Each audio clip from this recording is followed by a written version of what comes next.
Welcome back to the SSL Family Dad channel. We're already heading into the fall. I can't believe it. But this is generally the time, fall and spring, that I do most of my maintenance on equipment. I try to get everything done before the winter at the very latest, September, October.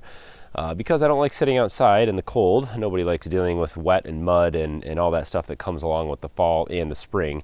And so it's always best to get this stuff done before I'm using the equipment the most. I don't want to be out here in the cold changing the oil in a splitter, for instance. I want to be able to use this thing all winter long, which is when I do the majority of my outdoor woodwork, and not have to worry about changing the oil.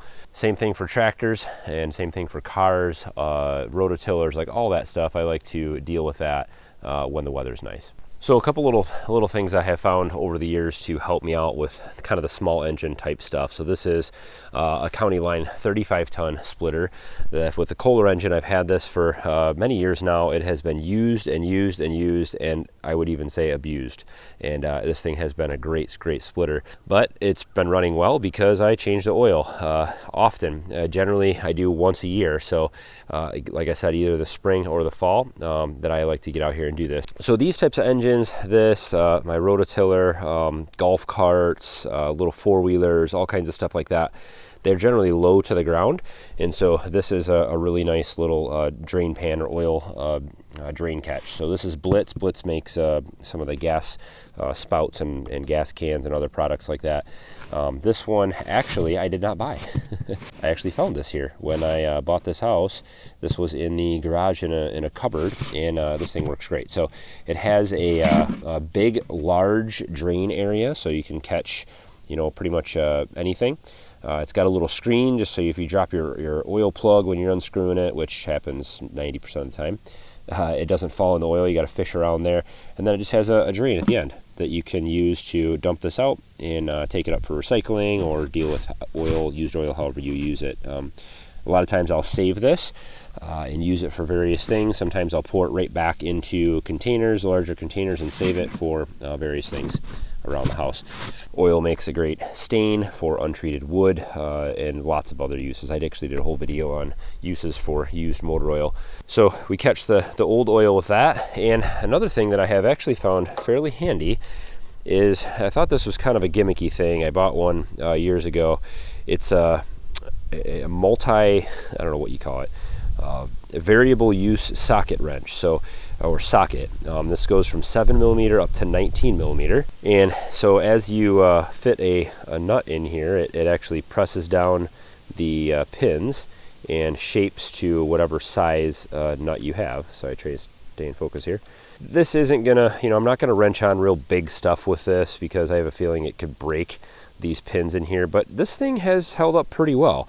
And so when I'm, my house is way up the hill, so I'm coming down here to do things like this away from the house, and I just bring one thing. I don't remember what size it is, so I just throw this in the golf cart, bring it down with me, and this will handle most of the average size nuts that I'm gonna need to take off, nuts or bolts. So pretty handy little deal. I got this on Amazon years ago, and it's been pretty handy.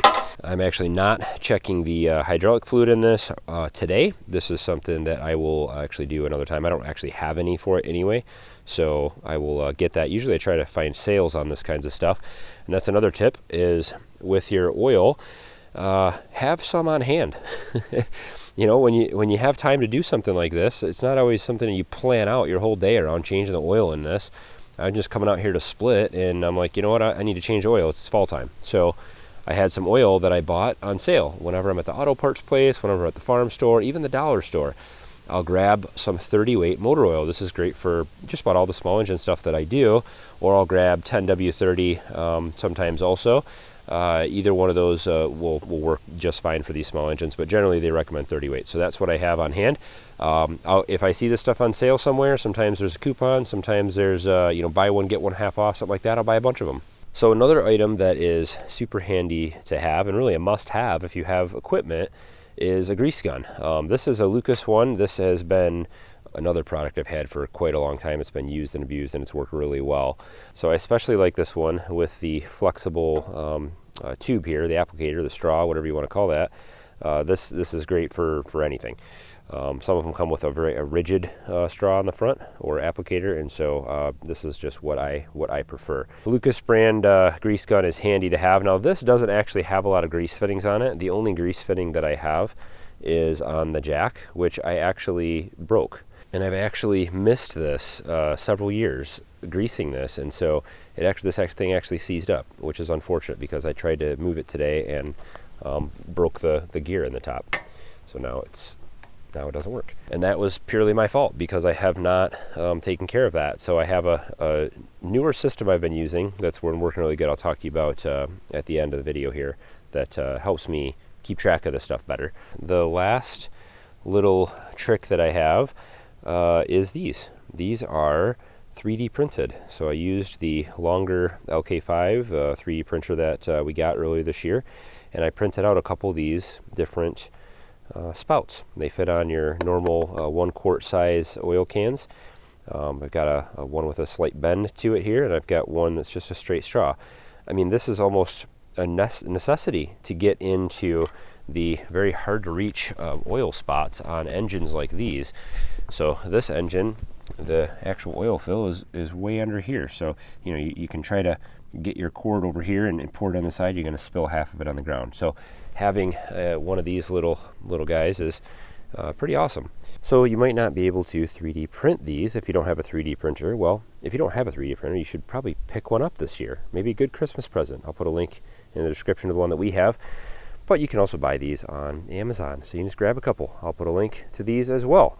They're cheap and extremely handy to have when you're doing small engine maintenance like this. So for you military guys out there, what I'm doing is a PMCS on this piece of equipment. This is preventative maintenance, checks and services, PMCS. So this was something in the military, oh my goodness, we had to do all the time. There was daily, there was weekly, there was monthly and yearly PMCS checks. There were checklists. You had to go out to your Humvees and your communications equipment. You had to test this and check that, and every light and button and turn signal and horn and oil levels, and everything had to be checked in all of your equipment on a regular basis so that stuff was maintained well. So this is extremely valuable to get into the same system here on the homestead. We start to accumulate equipment over the years, whether it's new or used. You got to take care of that stuff. Otherwise, when you need it, when you're ready to use it, you'll have to do all your maintenance. And we don't want that, or things will break like we have here. It's a perfect example of me not doing the PMCS on this thing and in the way that I should have, and not taking good notes, and things get broken, things go bad. And so how do you keep track of all these things? Well, let me show you a program that I use to keep track of these things. And so we'll take some notes for today's PMCS and take some notes on what we need for next time. So this is a program called OneNote, and this is from Microsoft. It's a free app that's available for Android and Apple, and something that I use to organize just about everything in my life. You can create notebooks with individual notes. This is a note that I have from today for the County Line 35-ton splitter. So I have the date in here, what I did, check the oil filter, change the oil. There was I noticed a problem with the tongue jack, that the gear is broken, so that's something that I can purchase a replacement for. If I'm out at the store, I want to look at something like that. It needs hydraulic fluid, so I put a note in there, and the filter. I've also snapped a couple pictures. I'll show you in just a minute from the manual that's actually with this unit, and what kind of hydraulic oil that I need, so I can pick that up, and also what kind of filter I need. So this is a snapshot right from the manual. So this gives me all the information that I need to get those parts. So this is one of the greatest things that they've ever started to do with equipment, is putting these little weatherproof canisters on here. Look at this. This has been in here for, what, 8 years? Still in perfect condition. So I just so happen to know that I have not replaced the hydraulic oil filter in quite a while, and so I'm going to check in the manual and see exactly what kind of filter that I need. That way next time I'm at the store, I can buy one. And here also is the type of hydraulic oil that I need, so we'll take note of that as well, and we'll put that in my notes for this unit, so I'll always know what to get when I'm at the store. All right, let's fire this thing up and turn this into that.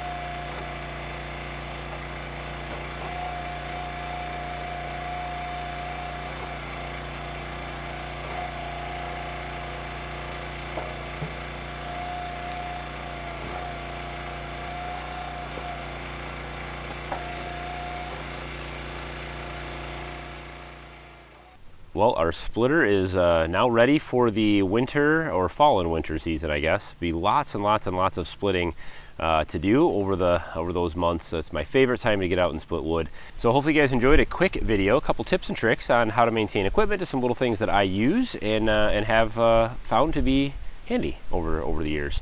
Keeping good notes is the most important part of this whole thing, and so using OneNote or using an Apple Note or any kind of Evernote or other program that you have to take notes and keep a list of all those kinds of things. Use a note program that you can include pictures in is very handy, because then you don't have to type.